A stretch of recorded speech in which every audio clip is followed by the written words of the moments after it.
Thank you all for being here. My name is Craig Henry. I'm the superintendent of this great district, and it's an honor to be here and welcome you to this very important meeting. And let me start off by apologizing for the evolution of how this slowly grew into something there. Last night I'm putting out a Global Connect to everybody because it occurred to me not enough people knew about this and that there was a lot of growing interest in this program. That's the ImPACT program. That's pre-concussion baseline testing that we encourage every one of our athletes take part in, so that in the event that there is any kind of head trauma, we have science behind the decision making insofar as to the extent of the injury and when the athlete can be placed safely back into competition. Joining me tonight is Dr. Paparegina, who is a neurologist and head of the Concussion Center at the Southern Ocean County Medical Center, and also Michelle Green, who's an administrator at the hospital, and we've been working closely with Michelle in pulling this program off. Now, why did so many of you get such a late word on this? Because I apologize for that. We're usually very well scripted and have things very well set up well in advance, and that was the case with this program, but it was earmarked exclusively for the football team. Then we looked at the data later in the summer and saw how many of our athletes who were soccer players last year got received head trauma as a result of heading the ball. And then we extended this to Coach Brozniak and the men's soccer program. And then one thing led to the next, and then Coach Donahue told me Monday during the physicals he was getting a lot of inquiry from athletes the parents of athletes across the fall sport spectrum, and then we realized we better get this out to everybody. Had I known that Leah Lucas was going to be available, she's back there filming this, and we're going to air this presentation on SNN and a webinar through the remainder of the summer. I would not have put a Global Connect out. I would have just let everybody know, tune into SNN to take advantage of this opportunity. But we didn't know if we were going to be able to get Leah here. And thank you, Leah, for being here. So with all that disclaimer, insofar as why we pulled this together so quickly for so many other sports, let me again thank you for being here, because we feel strongly behind this as an opportunity for you, the parents, to hear what science is out there and how we are working in partnership with the Southern Ocean Medical Center to make that not only available to you, but have it readily available to you by having our computer labs set up in the 910 building Monday for everybody to come in and participate in this, those who want to. This is an optional program. We're one of the schools that don't require all of our athletes to do this. We want it to be a family choice. The other unique thing about this program is not only is it your choice whether your daughter or son is going to participate in this, but you own the product. Most of the other companies that do this, they own the product, and then you have to go to them for treatment in the event that there is a head injury. In this case, you can go anywhere as you want. Southern Ocean Medical Facility is making their services available and their medical staff available for consultation. They are very convenient. They're right here in town. But if you want to go to your pediatrician, or if you want to go in another direction for consultation and follow-up, that's your prerogative, and that's unique. Most of the other schools that are requiring this are also requiring that you follow through with the company who's providing the diagnostic testing, which doesn't give you what we feel is important choice in where you're going to get treatment. So with that being said, obviously the days of you just had your bell rung, shake it off, get back in the game, they're over. We now know the full serious impact of a head injury, and that it's much more long-lasting than just a few weeks of a season, perhaps sacrifice, that it has potential ramifications if it isn't treated correctly on the long term for the life of the person who's experienced the injury. So why not make this science available? Why not use it to our advantage on two purposes? To make sure if a head injury it does occur, that the athlete receives the correct treatment, and on the other hand, not to hold an athlete out just to be precautionary if a head injury occurred, when we can use the science to determine it isn't to the extent that they need to be missing competition. So it works both ways, and we're really happy to be able to provide it for you. One of the questions in the hall before I hand over to Dr. Paparegina, who can get much more in-depth about the science and the ImPACT test itself, which is the name of the software product that your children, if they choose to do so, would be utilizing, is the fact that one of the questions was, if we can't be here Monday night because we're opening our labs from 5 to 7 and staff will be here as early as 4:30 if you want to get out in front of the crowd, 5 to 7, but 5 till Michelle just said, as late as people are still rolling in, we'll stay here to make sure everybody can be serviced in the convenience of the building. But because it's web-based, we also can make this available, and I got to talk to Chuck Donahue about the details of it. We can also make it available in the athletic office on an ongoing basis. So any computer that's networked and set up as a platform for administering this test can be one that's utilized right here on campus for the test to be administered. Southern Ocean Medical Center, because it's web-based, would still have the data, and then should you decide to go there in the event of a head injury, then you could still go there for your treatment, but administer the test here. One more way to make it as readily available and as convenient for you as it needs to be, because of the demands on your schedule, the demands on your child's academic and athletic schedule are such that we learned last year when we rolled this program out, without making it readily available, it didn't fit into your day. School had started, the athlete or the student was in school, they went right to practice, they went right from practice home to meet the demands of the homework load at home, and there just wasn't time to fit this in, which is why we're trying to get it done here in the summertime before competition actually fires up in September. So with no further ado, let me introduce and thank Dr. Paparegina for being here, and I'll hand the mic to Dr. Paparegina. Thank you. Yes, at a drum roll, thank you. Anyway, thank you everybody for coming. I know as parents of children who are in sports, of course, we're always concerned about the safety of our athletes. My children, I have a cheerleader, cross-country runner, and a hockey player. So, you know, as it was said, the days of children getting injuries or having any time of striking their head and going back to the game and just saying, are you okay? Back you go, are sort of over. And it's not just in children, it's also in adults. I mean, all of you know about the NFL players that are now suing the NFL in reference to the importance of concussion and treatment for concussions. One of the things that I'm always, asked by parents is, what is exactly a concussion? Well, we make it very simple in neurology. Concussion is basically when you strike your head or when you hit your head. That's all a concussion means. That doesn't mean anything else other than you were doing something and you hit your head. You know, it doesn't imply any brain damage, it doesn't imply any brain bleeding or anything of the sort. But what actually happens, and why is it important that we actually should test our children on a regular basis, and what actually happens when you strike your head? The brain is an electrical and chemical organ. That's all it really is. It basically sends impulses everywhere, and basically there are certain chemicals that are released. And when you strike your head, you get chemical and electrical changes. And that is why children and adults who strike their heads begin complaining of things like headaches, dizziness, difficulty with concentration, maybe a little bit of nausea, maybe a little bit of difficulty with walking, difficulty with sleeping, sort of a clumsiness that they complain. And what actually happens to the brain? Well, all the good chemicals in the brain that you need when you hit your head decrease, and all the bad chemicals increase. And at a time when the brain is sending out impulses, it's just the impulses are not going through the right way. And so you get all these symptoms. The majority of these symptoms are transient. A lot of it depends on the impact that your head has when it hits something. You know, you can have a minor injury and significant neurological sequela afterward, or you can have a major injury and really no significant symptoms afterwards. And every child is different. Now, why is there such an emphasis on children or young athletes or teenagers nowadays? Because when you think about it and when you looked over the science of it, the young brain is actually more susceptible to injury than the older brain. And why is that? Because the young brain is not yet fully solid, is not yet fully formed, and therefore anything that injures it may cause significant damage, as opposed to an older brain where, believe it or not, we have a lot harder head. Okay, and so the brain of older patients and older individuals is actually more solid form. When you hit your head, or when a child hits their head, the skull hits it at a certain speed, and then the brain basically follows. And what you get is you get the brain that either rotates within the skull, or you get the brain that hits from one side to the other, and you sort of get like a whiplash type of injury.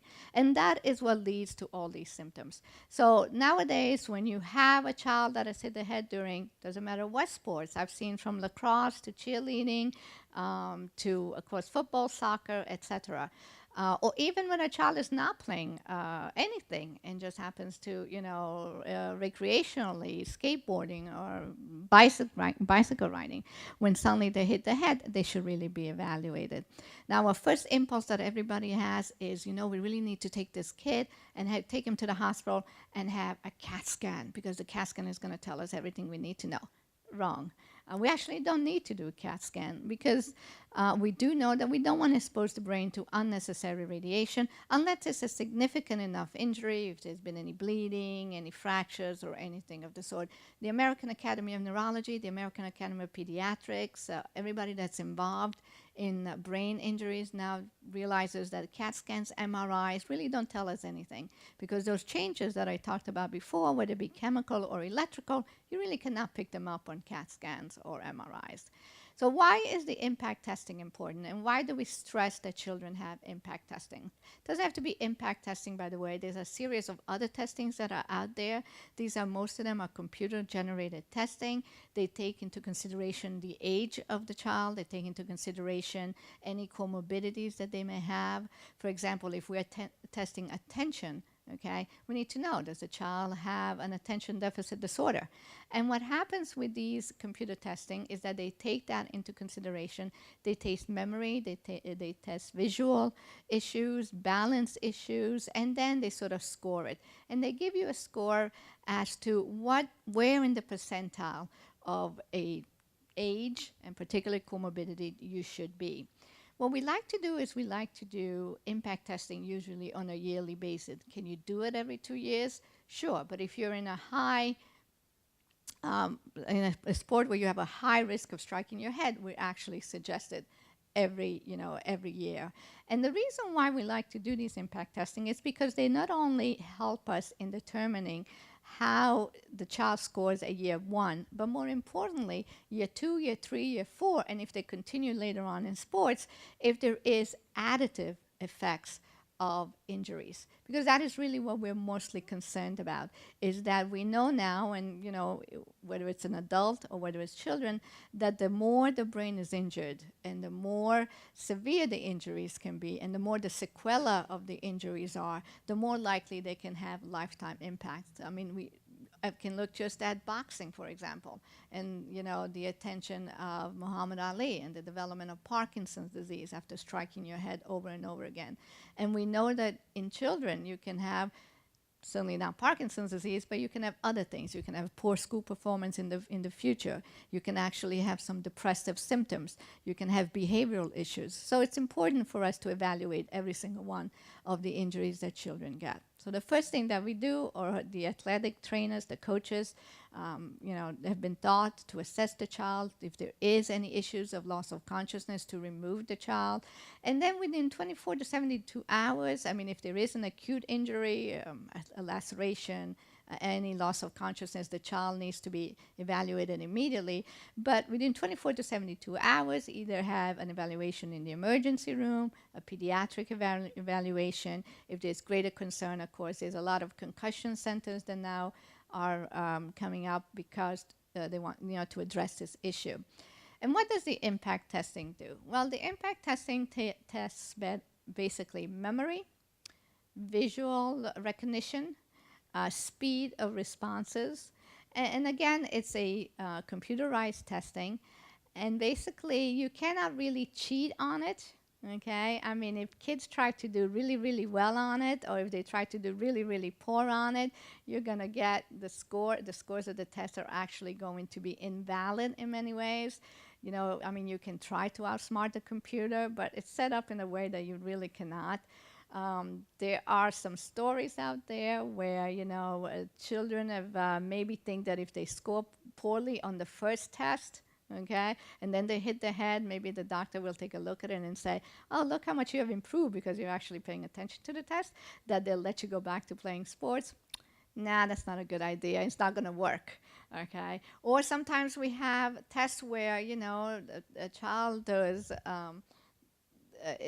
continuously to do poorly even after 4, 6, 8 weeks after the testing is concerned. And that is important for us to realize. Or the child tried to do really hard when he takes the second test because he really wants to go back to playing whatever sport he or she is playing. The test is a tool. It's not the only thing that really counts when we evaluate a child or an athlete that is injured. Okay, we take everything else into consideration besides the scoring of the testing. We take into consideration some balance evaluations that we do, neurological evaluation that we do, and if needed, an imaging study. Although, as I said previously, you really do not need an imaging study. Now, how long, people ask, should you repeat a test? Well, if you do get injured, you really should have a second impact testing if you've had a baseline between the first 72 hours. Is that written in stone? No. We could do it within 4 days, if you don't get to see the doctor within 4 days. When should you repeat it afterward? If you repeat it every other day, it's really not going to show you anything. So we usually tell, the parents, and, we'll evaluate it in a week, and then maybe we'll evaluate it a week later, and then depending on how the symptoms continue. Usually within 2 weeks, child feels much better, and you can see on their symptom scores, let's say they had a symptom score of 30, now they suddenly have a symptom score of 0, and you can see on the impact testing that they've done much better. Does everybody do better? No. And when they don't do better, then you need to investigate it further. And then at that time, you may want to get some in-depth testing. You may want to get something that is not computerized, something that's more like what we call a neuropsychological evaluation, or seeing a psychologist, or some other testing that is available out there. The impact testing can be done very quickly. Sometimes we do them in settings of 20, 30 kids at a time. And you have to take into consideration, again, where is the first test being done? Because if you have 20, 30 kids together, or if I put 20, 30 of you together trying to do a computerized testing, sometimes, we don't get, we're going to be a lot of playing. Hey, what'd you get on that? Hey, what'd you see in that thing? And so what happens is that your test may be a little bit off. So baseline impact testing is important. And you need to tell your kids, to take the test seriously. And then when they come back, if they come back to a neurologist or if they come back to a pediatrician, we usually tell them, take the test seriously. Don't rush through it. I mean, you do have to read the questions. There are a lot of tricks into the test. And so you really have to, basically pay attention to what's going on. Remembering, and this is what scares kids sometimes, and they don't want to take these tests or whatever, this really is a tool. It's not the only thing that we base return to school or return to activities and returning to gym. Our rule nowadays is that if you have any symptoms, until you are symptom-free, that includes headaches, dizziness, lack of concentration, difficulty with sleep, any of those things, you really should not return to any sport activity until all the symptoms are gone. And then when you go back to sports activities, then you do it gradually. And if any of the symptoms recur, particularly headache, because headache is very common, particularly in kids who already have a history of migraines, sometimes they, for example, they get even worse migraines, what you do is you go back, you take them back out of the sport activity again, and then you introduce them back to the sport activity. Why do we care so much? Because as you read in the newspapers nowadays, serial concussion, or one concussion on top of another or another on another, is not good for the brain. The brain does not like to be smacked around. It's as simple as that. And when it gets smacked around, you do have some changes that for a short time will go on, and you need the brain to rest until it goes back to its baseline. A lot of schools do it and do demand it, and now the American Academy of Neurology, the American Academy of Pediatrics is getting a little bit tougher as far as wanting schools to do it and to demand it on a yearly basis. Some schools do, some schools don't. But what's going to happen is that if you get injured, you're going to get an impact test anyway, and then it would be good for us to compare it to a previous testing that you have had. Now, what happens if you do get injured? If your athlete gets injured and he's never had a impact testing? Well, we do the first one within the first, as I said, 24 to 72 hours. We'll repeat another one maybe a week later, depending on the symptoms, or maybe 10 days later. And then the best score of the series of tests that we do will be the child's baseline. Okay, so if the child does not have a baseline already, so that if any other injuries occur in the future, we will compare it to that impact testing, the last one. Now, is it possible that, an athlete that does poorly on the last impact testing, let's say, goes out there, goes play, strikes his head, and takes an impact testing and now does a lot better than the other one? Yes. That doesn't mean that the injury made you smarter. It just means that, again, you have to take into consideration the setting of the test, some of the symptoms of the child has, because every head injury can give you different symptoms. It can just go from difficulty sleeping and nervousness, fogginess, to headaches, nausea, vomiting, sleepiness, etc. Difficulty sleeping too much. Headaches, nausea. I mean, every child in this is different. Every concussion is different. But we do know that the younger brain suffers a lot more from the sequela of concussions than the older brain, and that is why now you see all these attentions as far as getting an impact testing and getting baseline testing and neurological follow-up if needed. So that's my spiel. Where's my drum roll? So, what I will do is I will open it to questions, if we have any. I'll stand over here, or maybe I'll stand closer,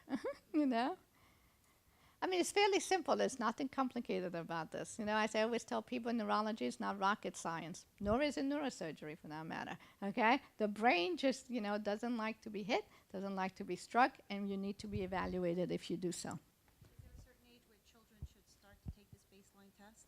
The question was, is there any age where the child needs to start? The impact testing is from the age of 10 upward. So, I mean, can we theoretically give it to a 9-year-old? Sure. But, the normals that they compare in the setting of the study and in the setting of the computers is 10 years and over. Any other question? Great. All right, now we all ready for the quiz? No, I'm kidding. So no other question. Excellent. That's first fairly simple then. Now, if we have here one of the people from SOMC, Michelle. She's part of the administration. And, maybe she can tell her a little bit about where they go and get the testing and what's available for the testing. Sure. On Monday night, it's going to be in the computer labs after I guess as part of the practice on Monday evening, which I'll be available starting at 4:30. So the coaches will bring them through. We're going to have 2 or 3 classrooms available, so we'll bring the kids through, and it takes about a half an hour for the start and finish of the test. But we're very excited to be part of the program here, and it's nice to be able to have the baseline. Hopefully you don't need it. Hopefully there won't be any concussions, but it's a nice benefit if there is a concussion, that it just gives you another tool to be able to treat your child and to get them healthy and back to their regular activities. But thank you so much, and we appreciate your time. I have a question. You have a question? Yes, I do. I have a question. Okay. The question is, we all put a lot of emphasis on sports, but what about school activities? Anybody wonder? Should we take the kid out of sports and school? Should we take him out of school and sports? Should we leave him in school? Should we leave him in sports? Okay, I'll answer it since I asked the question. Go ahead. Well, it used to be thought at some point that you could actually have to cocoon the child, that basically what you could do is, put him into a quiet, dark place and just leave them there and let them rest for a while. Now, how many of you think that would work if you did that with your kid? Not at all, okay? Not only would they go crazy, they will probably drive you crazy, which is even more dangerous. So, basically we don't do that anymore. But we do when you're assessing the child, you could say, there's certain things maybe that they should not do. They may be able to go to school because you don't want to take all social interaction away. But if there's a test, for example, that they need to do, like an SAT test or a big test that's coming up, that you may want to delay. And, and you can say, what, let's delay that. Maybe you can go to school, just, not participate in gym. You may want to just stay there unless the symptoms are very severe. So, but if there's a big test coming, you may need to take the child, give him an excuse to stay out of that, because you don't want them to do poorly in that. And sometimes, if symptoms persist, you may need to adjust their school in the sense that in their schooling, in the sense that you may need them to give them more time for some tests, or you may need them to give them a little more help in their homework. So the two have to be balanced and have to be sort of evaluated separately. Okay, so it's not just sports that it's taking them out of sports because of any injuries. We also want to evaluate their schooling and everything else that they may do with that. So that's where your physician comes in and sort of may help determine what you can and you cannot do. And that is where the child, of course, has to be truthful to you and to the physician about his symptoms in all the activities that he's doing. Okay, that was a great question. Okay. Sorry, question, yes.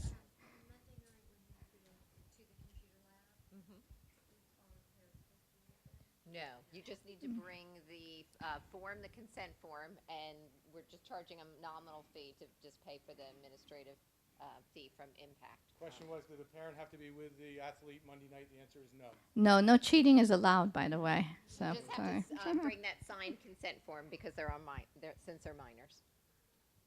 All right, we got to wrap this up because a lot of football parents want to go and see the competition. So thank you for being here. We do hope to have a lab opened up ongoing, so if you can't make it here Monday night, and we do encourage daughter or son participate in this very important testing. Thanks and have a great night and have a great rest of the summer. Thank you.